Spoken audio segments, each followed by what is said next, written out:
오늘 요한계시록 1장 12절 말씀 가지고 교회를 보라라는 주제로 생각해 봅니다. 요한이 몸을 돌이켜 나에게 말한 음성을 알아보려고 돌이킬 때에 7금 촛대를 부었는데 라고 말하고 있습니다.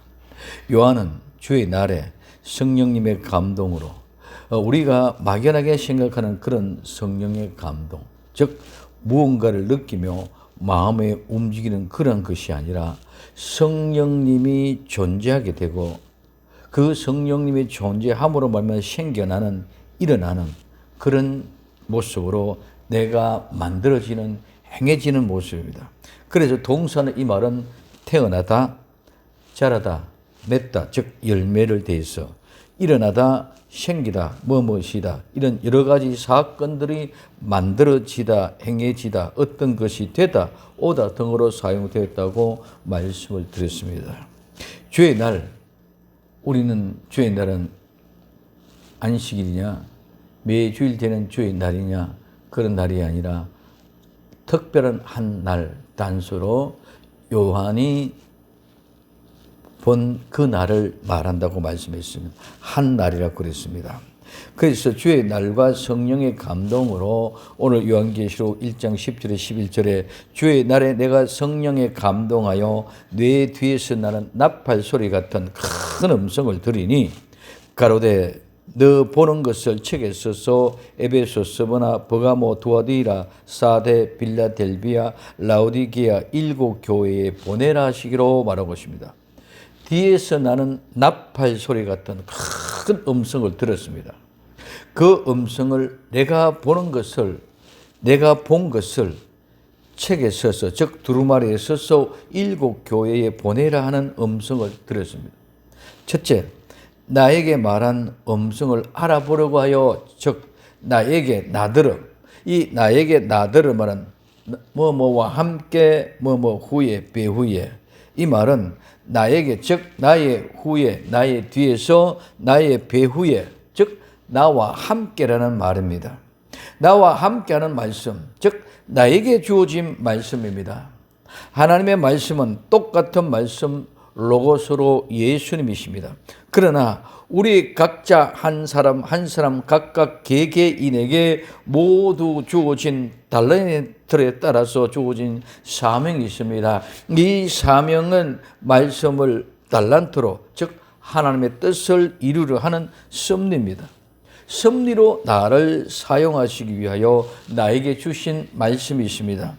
이 말씀은 오늘 요한에게 주신 말씀입니다. 즉 요한을 통하여 하나님이 이루고자 하시는 그 섭리를 요한에게, 요한은 또 7교회의 사자, 즉 주의 종들에게, 그 7교회의 주의 사자, 주의 종들 또한 주의 백성, 성도들에게 전하는 이 말씀을 요한에게 보여주시고 기록해서 써서 보내라는 특별한 사명을 주신 것입니다.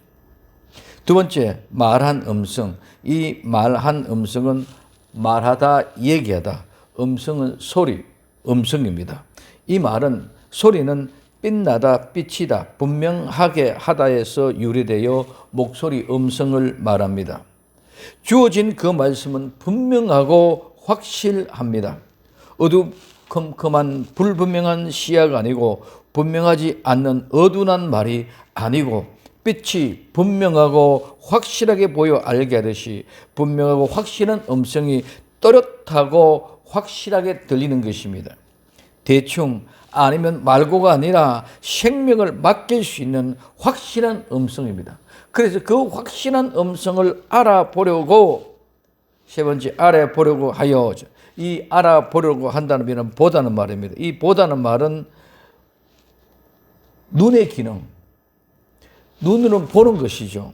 그래서 눈의 기능을 더 강조를 합니다. 그래서 이는 눈을 멀다의 반대의 역할을 합니다. 그래서 눈으로 보고 알아채지다, 눈으로 보고 인지하다, 눈으로 보고 통치하다, 간파하다는 의미로서 사용되어졌습니다. 그래서 사도행전 17장 11절에 베레아 사람들은 데살로니가에 있는 사람보다 더 신사적이어서, 이 신사적이란 말이 중요한 말입니다. 이 신사적이란 말은 마음이 고상하다, 도량이 넓다, 또 고상한 태도와 외모까지 대해서 얘기합니다. 그리고 또한 이 말은 고귀한 혈통, 즉 좋은 가문입니다. 오늘 우리는 좋은 가문, 예수 그리스도의 혈통을 따라서, 하나님의 혈통을 따라서 우리는 가장 좋은 가문인 하나님의 왕손의 가문의 혈통으로 이 땅에 난 줄 믿으시기 바랍니다. 이게 고상한 것, 이게 신사적이라고 얘기해놨습니다. 그래서 그는 고상하고 혈통이 좋은 가문에 태어난 그런 신사적이어서, 그런 신사적인 사람들 어떤 사람입니까? 간절한 마음, 여기에 간절한 말은 모든 마음, 각각 전부의 열심 또는 성향, 소원, 결심입니다. 그래서 오늘 이 데살로니가 사람보다 더 신사적인 베레와 사람들은 모든 마음을 다하여, 이 말이에요. 마음을 다하여, 모든 마음의 생각을 다하여 그런 결심을 가지고 하나님의 말씀을 받았습니다. 그냥 말씀을 받는 것이 아니라 그 말씀을 그런 간절한 마음으로 오늘 결심을 가지고, 열심을 가지고 그 말씀을 받고, 이것이 그런가 하여 날마다 성경을 상고하여, 그냥 받고 끝나는 것이 아닙니다. 그 말씀을 받고는 그 말씀을 받고 그런 말인가, 정말 그런 말인가 하고 상고한다 말은 조사하고 검토한다는 말. 오늘 우리는 하나님의 말씀을 듣고 상고를 하지 않습니다. 또한 아버지 하나님의 말씀을 보지도 않습니다. 보지도 않고 듣지도 않기 때문에 상고하지를 않습니다. 상고하지 않는다는 것은 우리는 신사적인 사람이 아니다. 즉 오늘 우리는 고귀한 혈통의 가문의 사람이 아니라고도 얘기할 수 있을 것입니다. 오늘 우리는 분명히 신사적인 사람은, 고귀한 혈통의 사람들은 정말 우리에게는 좋은 가문에서 좋은 혈통을 가지고 있는 고귀한 사람이라면, 우리는 고상한 태도의 믿음의 삶을 살아가는 사람은 어떤 것이 고상한 겁니까? 하나님의 말씀이 그런 것인가 하고 늘 상고하고 조사하고 검토하는 것이 우리는 고귀한 신앙의 사람, 신사적인 사람의 모습인 줄 믿으시길 바랍니다. 나는 나에게 주어진 말씀을 우리는 늘 상고하며 조사해 봐야 됩니다. 검토해 봐야 됩니다. 그러므로 이 상고한다는 말은 그냥 남의 말을 듣고 대충 따르는 것이 아니라, 정말 이 말씀이 그런가, 정말 이 말씀이 그러한 뜻인가, 정말 이 말씀이 내게 주시는 그런 말인가 하고 상고하고 조사하고 검토해야 된다는 것입니다. 그래서 나에게 말한 음성을 알아보려고 하여, 두 번째, 몸을 돌이켜 알아보려고 돌이킬 때에, 자, 몸을 돌이킨다는 말은 뭐뭐로 돌아가다 돌이키다는 말입니다. 이 말은 돌리다, 돌아서다, 바꾸다는 말에서 유래되어 무엇으로 돌아가다 오다, 돌아오게 하다, 돌이키다, 몸을 돌리다, 되돌아오다, 되돌아가다, 뒤돌아보다, 고려하다, 관심을 갖다, 주목하다를 의미합니다. 그래서 몸을 돌이켜, 그래서 내가 알아보려고 돌이킬 때에, 그래서 이 돌이키라는 말은 똑같은 말을 두 번 사용되어졌습니다. 몸을 돌이켜 두 번 사용되어진 것은 무슨 말씀입니까? 나에게 주어진 말씀을 그냥 들었다는 것이 아니라 분명하고 확실하게 확증을 가져야만이 정인이 될 수 있다는 것입니다. 그래서 그 정인은, 그 확실한 사실을 거짓 정인하면은 거짓 정인의 범죄인이 됩니다. 그래서 마지막에 특별히 계시록은 분명하고 확실한 사실을 알아보기 위하여 분명한 행동, 액션이 있어야 됩니다. 그냥 말이 절대로 아닙니다. 이 말씀은 정말 그런가요? 몸으로, 눈으로 확실하게 확정을 얻은 사실을 가지고 말해야 됩니다. 요한은 그 사실을 알아보기 위하여 몸을 돌이킬 때라고 말하고 있습니다. 이 돌이킴은 그냥 획 고기를 돌려보는 그런 것이 아닙니다. 이 말씀을 알아보기 위하여 그 방향을 잡아야 됩니다. 그 돌이킬 방향은 그냥 보는 것이 아니라 그 방향을 잡았다면 그 방향으로 틀어야 됩니다. 그리고 그 몸을 돌려야 됩니다. 다른 곳으로 향하던 몸이 음성 나는 곳으로, 음성이 들리는 쪽으로 되돌아가야 됩니다. 그래서 삶의 발자취가 완전히 달라야 됩니다. 새로운 삶이 시작이 되어져야 됩니다. 그래서 요한계시록 10장 2절에서 요한계시록 10장 8절부터 10절까지 하늘에 나서 내게 들리던 음성이 또 내게 말하여 가로되 내가 가서 바다와 땅을 밟고 섰는 천사의 손에 펴 놓인 책을 가지라 하기로, 내가 천사에게 나아가 작은 책을 달라 한적 천사가 가로되 갖다 먹어버리라. 내 배에는 서나 내 입에는 꿀같이 달리라 하거늘 내가 천사의 손에서 작은 책을 갖다 먹어버리니 내 입에는 꿀같이 다나 먹은 후에는 내 배에서 서게 되더라고 말씀하고 있습니다. 음성을 듣고 그 음성을 들으시면 그 음성에 순종해야 됩니다. 순종하지 않으면 아무런 의미가 없습니다. 그래서 오늘 요한은 작은 책을 가져다 먹어버리나 그 말에 닦고 그 말씀을 들었으니 순종하여 그 작은 책을 가져다 먹어버리니 내 입에는 다나 내 배에는 서더라고 말하고 있습니다. 그런데 우리는 많은 사람들이 알기는 알고 듣기는 듣는데 순종을 하지를 않습니다. 마태복음 2장 4절에서 6절까지 왕의 모든 대제사장과 백성들의 서기관들을 모아 그리스도가 어디서 나겠느냐 물으니 가로되 유대 베들레헴이오니 이는 선지자로 이렇게 기록된 바 또 유대 땅 베들레헴아 너는 유대의 고을 중에 가장 작지 아니하도다. 내게서 한 다스린 자가 나와서 내 백성 이스라엘 목자가 되리라 하였습니다 하고 말하고 있습니다. 예수님이 이 땅에 오실 때 모든 대제사장들과 서기관들이 베들레헴에 오신다는 사실을 알고 있었지만 성경을 통하여 실제로 예수님을 영접하러 가지 않으면 오히려 예수님을 핍박하는 자들이 되고 맙니다. 오늘 우리도 마찬가지입니다. 알아보기 위하여 행동을 취하고 상고하여 알았으면 행동을 취하여 그 말씀을 이루고 성취시켜야 합니다. 그렇지 않으면 내가 살기 위하여 오히려 예수님의 말씀을 박해하는, 핍박하는 가장 어리석은 사람들이 되어집니다. 대제사장이나 서기관들이 알고 있었음에도 불구하고 가지 않으므로 오늘 헤롯 대왕과 함께 예수님 믿는 사람들을 핍박하고 박해하고 결국은 예수님의 십자가에 못 박아 죽이기까지 하는 그런 어리석음을 범하게 되는 모습을 볼 수 있습니다. 우리는 몸을 돌이켜 돌아보았습니다. 음성과는 전혀 다른 일곱 금촛대가 보인 것입니다. 음성을 들었을 때는 네가 본 곳, 그것을 에베소, 스무나, 버가모, 두아디라, 사데, 빌라델비아, 라오디게아의 교회에 있어서 보내라 하는 것입니다.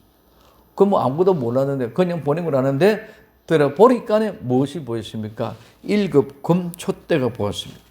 세 번째, 일곱 금촛대를 보았습니다. 일곱은 7입니다. 이는 완전수의 모습입니다. 금, 이 금은 금으로 된 금입니다.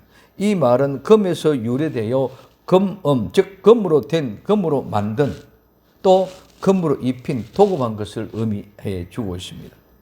촛대, 이 촛대는 등경, 등대 이렇게 말합니다. 우리 성경에는 등대라도 말하고 등경이라도 말했고 촛대라도 얘기했습니다. 이래서 이는 등불, 등에서 유래되어 등경, 등잔, 등대, 촛대를 말합니다. 등불은 빛을 확산시키기 위하여 등경이나 촛대 위에 올려놓은 것입니다. 촛대는 일곱 금촛대는 일곱 수의 완전함을 말하며 마지막 때 완전한 일곱 종류의 교회들을 말합니다. 그러면 그 촛대는 무엇입니까? 오늘 요한계시록 1장 20절에 내 본 것은 내 오른손에 일곱 별의 비밀과 일곱 금촛대라. 일곱 별은 일곱 교회의 사자요, 일곱 촛대는 일곱 교회라고 말했습니다. 그래서 일곱 촛대는 일곱 교회라고 말하고 있기 때문에 이 촛대는 바로 무엇이다? 교회라는 것입니다. 이 교회, 그래서 교회는 등경, 촛대, 등잔입니다. 높은 곳에서 올려서 많은 사람들이 보고 알게 하는 것이 교회입니다. 촛대, 즉 교회는 그러면 어떤 곳입니까? 출애굽기 37장 17절에서 24절까지 그가 또 정금으로 등대를 만들되 그것을 쳐서 만들었으니 그 밑판과 줄기와 장과 꽃받침과 꽃이 그것과 한 덩이로 되었고 6가지가 그 곁에서 나왔으니 곧 등대의 3가지는 저편에 나왔고 등대의 3가지는 이편으로 나왔으며 이편 가지에 살구 꽃 형상의 잔색과 꽃받침과 꽃이 있고 저편 가지에 살구 꽃 형상의 잔색과 꽃받침과 꽃이 있어 등대에서 나온 6가지가 그러하며 등대 줄기에는 살구꽃 형상 잔넷과 꽃받침과 꽃이 있고 등대에서 나온 6가지를 위하여 꽃받침이 있게 하시되 2가지 아래 한 꽃받침이 있어 줄기와 연하였고 또 2가지 아래 한 꽃받침이 있어 줄기와 연하였고 또 2가지 아래 한 꽃받침이 있어서 줄기와 연하게 하였으니 이 꽃받침과 가지들을 줄기와 연하여 전부 정금으로 쳐서 만들었으며 그 등잔과 7과 그 불구집게와 불똥 그릇을 정금으로 만들었으니 등대와 그 모든 기구는 정금 1달란트로 만들었더라 말하고 있습니다. 그러면 이 촛대는 등대는 교회인데 교회는 그러면 어떤 곳이냐? 첫째, 금으로 만들어졌습니다. 등대는 촛대는 금으로 만들어졌습니다. 그러나 교회는 금으로 만들어진 것인 줄 깨달으시길 바랍니다. 금은 믿음을 상징합니다. 교회는 믿음으로 존재되는 것입니다. 교회는 믿음 없이는 존재할 수 없는 것이고 믿음 없이면 아무것도 아닙니다. 두 번째, 쳐서 만들었습니다. 이 쳐서라는 말은 망치로 두들겨서 만들어진 제품이라는 말입니다. 교회는 많은 고난, 망치로 두들겨 맞음을 당하는 곳이 교회입니다. 사도행전 14장 22절에 제자들이 마음을 굳게 하여 이 믿음에 거하라 권하고 또 우리가 하나님 나라에 들어가려면 많은 환난을 겪어야 할 것이고 하고 말하고 있습니다. 디모데후서 4장 5절에 그러나 너는 모든 일에 근신하여 고난을 받으며 전도인을 일을 하며 내 직무를 다하라. 로마서 8장 17절에 자녀이면 또한 후사 곧 하나님의 후사요 그리스도와 함께 한 후사니 우리가 그와 함께 영광을 받기 위하여 고난도 함께 받아야 될 것이니라. 생각건대 현재의 고난은 장차 우리에게 나타날 영광과 촉히 비교할 수 없다.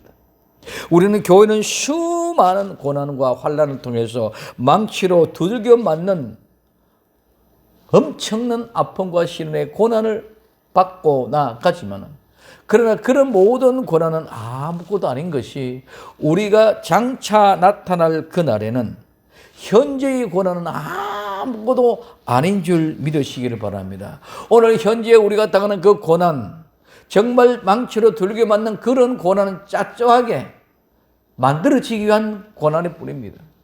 그리고 장차 나타날 영광은 우리가 좋게 비교할 수가 없습니다. 어마어마한 그 영광스러운 영광의 형체를 바라보기 때문에 우리는 망치로 두들겨 맞는 고난을 능히 참고 이기고 견딜 수 있는 줄 믿으시기를 바랍니다. 반드시 다듬어지고 반드시 만들어지기 위해서는 우리는 망치로 두들겨 맞는 고난을 당해야 됩니다. 우리는 고난을 당하는 것들을 고난을 각오하고 왔습니다. 예수님이 십자가에 못 박혀 돌아가시는 고난, 그 고난은 십자가의 현장에 돌아갔지만 사흘 만에 부활하신 그 영광스러운 모습은 그 고난과는 비교할 수 없는 영광스러운 몸의 모습. 오늘 나와 여러분들도 수많은 낭치에 두들겨 맞는 고난이 침을 당해서라도 우리에게 나타날 영광과는 비교할 수 없는 그 거룩한 영광의 현장을 바라보며 오늘 또 승리할 수 있기를 예수님의 이름으로 부탁을 드립니다. 세 번째는 모두가 하나로 연결되어졌습니다. 어떻게? 6가지가 그 곁에서 나왔으니 등대 3가지는 저편으로 나오고 등대 3가지는 이편으로 나왔습니다. 그래서 줄기와 장과 꽃받침과 꽃이 전부 다 한 덩어리입니다. 마찬가지로 교회는 한 덩어리 하나인 줄 믿으시기를 바랍니다. 사도행전 2장 42절에 저희가 사도의 가르침을 받아 교제하며 떡을 떼며 기도하기를 전혀 힘쓰니라고 말하고 있습니다. 우리 모두가 다 한 덩어리 되어 서로 떡을 떼며 교제하며 기도에 전혀 힘쓰는 그런 한 덩어리 아름다운 공동체가 교회인 줄로 믿으시기 바랍니다. 네 번째는 한 달란트로 만들어졌습니다. 금 한 달란트로 이 등대가 촛대가 만들어졌습니다. 그럼 이 달란트가 뭡니까? 이 달란트는 이 세 가지의 분명한 의미가 있는데, 하나는 원형지대, 즉 둥근 지대, 즉 원형의 추를 의미하는 것이고, 또 하나는 둥근 빵, 과자를 말합니다. 그리고 또 하나는 달란트, 화폐 단위의 무게를 얘기합니다. 그래서 첫째 둥근 빵 덩어리로 한 덩어리입니다. 교회는 예수 그리스도의 몸으로 모두 한 덩어리로 예수님의 몸과 피를 먹고 마시는 한 공동체가 되어야 합니다. 고린도전서 10장 16절에서 17절에 우리가 축복하는 바 축복의 자는 그리스도의 피에 참여함이라. 아니면 우리가 떼는 떡은 그리스도의 몸에 참여함이 아니냐? 떡이 하나요 많은 우리가 한 몸이니 이는 우리가 다 한 떡에 참여함이라. 그래서 둥근 빵, 큰 빵 덩어리 하나로 우리는 모두가 다 연결되어져 있다는 것이 바로 달란트라는 의미 속에 포함이 되어져 있습니다. 예수님의 한 몸, 한 덩어리, 한 빵에 참여해서 한 교회로 한 덩어리 만들어진 것이 바로 달란트다. 한 달란트다. 두 번째, 원형지대, 원형의 추로 교회는 세계 땅끝까지 복음이 전파되어야 하며 모든 기준은 교회가 되어져야 될 줄 믿으시기 바랍니다. 세상에 그 어떤 곳에서도 기준이 될 것이 없습니다. 오직 예수 그리스도의 몸된 교회가 기준이 되고 또 그 교회가 기준이 되어 땅 끝까지 복음이 전파되어져야 된다는 것을 얘기해 주고 있습니다. 세 번째, 달란트는 무게로 약 37kg, 금이 37kg이라는 것은 엄청난 값어치입니다. 교회는 엄청난 값어치, 값비싼 교회인 줄 믿으시기 바랍니다. 최고의 값어치, 최고의 값이 나가는 것이 바로 교회입니다. 이 세상에 어떤 것도, 학교도, 이 세상에 청와대도, 어떤 국회도, 어떤 것도 이와 같은 값어치가 나가는 곳은 없다는 것을 우리에게 가르쳐주고 있습니다. 다섯 번째, 교회는 그렇기 때문에 진리와 기둥의 터입니다. 디모데전서 3장 15절에 만일 내가 지체하면 너로 하나님의 집에서 어떻게 행하여야 할 것을 알게 하려 함이니 이 집은 살아계신 하나님의 교회요 진리와 기둥의 터라고 말하고 있습니다.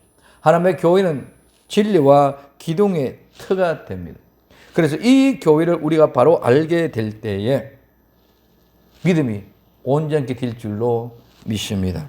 그리고 오늘 이 교회는 촛대는 금으로 만들어졌습니다. 이 촛대는 쳐서 만들어졌습니다. 이 촛대는 모두가 하나로 연결되어졌습니다. 그래서 이 촛대는 한 달란트로 만들어서 모든 빵의 한 덩어리 한 몸이요 또한 한 달에 가장 값비싼 기관 금 한 달란트 37kg 이상이 되는 금으로 만들어진 교회다.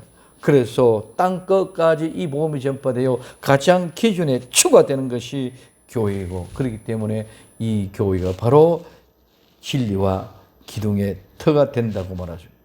그래서 보았는데 뭐를 보았습니까? 7 금촛대를 보았습니다. 즉 교회를 보았습니다. 이 본다는 말은 내가 보고 알고 경험했다는 것입니다.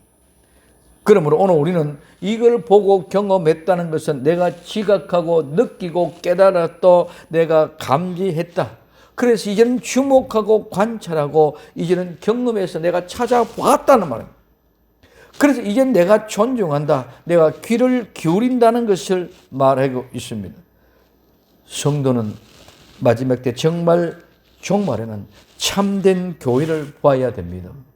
주의 정원 더더욱입니다. 교회를 바로 알아야 됩니다. 그러므로 교회가 없는 계시록, 교회가 없는 종말론은 전부 거짓말이고 이단이고 사입입니다. 왜 그렇습니까? 교회는 예수님의 몸이기 때문입니다. 사도행전 20장 28절에 너희는 자기를 위하여 또는 온 양떼를 위하여 삼가라. 성령님이 저들 가운데 너희로 감독자로 삼고 하나님이 자기 피로 사신 교회를 치게 하시냐. 하나님의 자신의 피로 산 것이 바로 교회이기 때문에 이 교회를 모르면 잘못되었다는 것입니다. 그리고 골로새서 1장 18절에 그는 몸인 교회의 머리라. 그가 근본이요 죽은 자들 가운데서 먼저 나신 자이니 이는 친히 만물의 어뜸이 되려 하심이라고 말하고 있습니다. 그리고 골로새서 그 뒤에 1장 24절에 내가 이제 너희를 위하여 받는 괴로움을 기뻐하고 그리스도의 남은 고난을 그의 몸된 교회를 위하여 내 육체에 채우노라고 말하고 있습니다. 예수 그리스도의 몸된 교회로 바로 세워가기 위하여 눈물을 흘리며 모든 고난을 예수님의 몸된 교회를 위하여 모두 채워가는 복된 성도가 되어져야 될 줄로 믿습니다. 예수님의 몸인 교회를 모르면 종말론, 계시록 모두가 다 잘못되어지는 거예요. 그렇기 때문에 이런 교회를 다 모르고 엉뚱한 소리가 나와서 교주가 되어지고 됩니다. 오늘 우리는 정말 참된 교회는 예수님의 몸이라는 사실을 분명히 알고 깨웠어요. 몸된 교회를 위하여 눈물로 내 모든 고난을 참아가면서 예수님의 몸된 교회를 위하여 하나하나 아름다움으로 채워가는 복된 성도가 되기를 예수님의 이름으로 간절히 부탁을 드립니다. 기도합니다. 사랑하는 주님 감사합니다. 정말 음성을 듣고 그 음성을 알아보려고 몸을 돌이킬 때에 일곱 금촛대를 보았던 요한, 그 참된 바른 교회를 보았습니다. 이제 우리는 정말 진실된 하나님의 예수 그리스도의 몸된 교회를 보는 눈이 열리게 하옵소서. 다시 오실 예수님의 이름으로 기도되옵나이다. 아멘.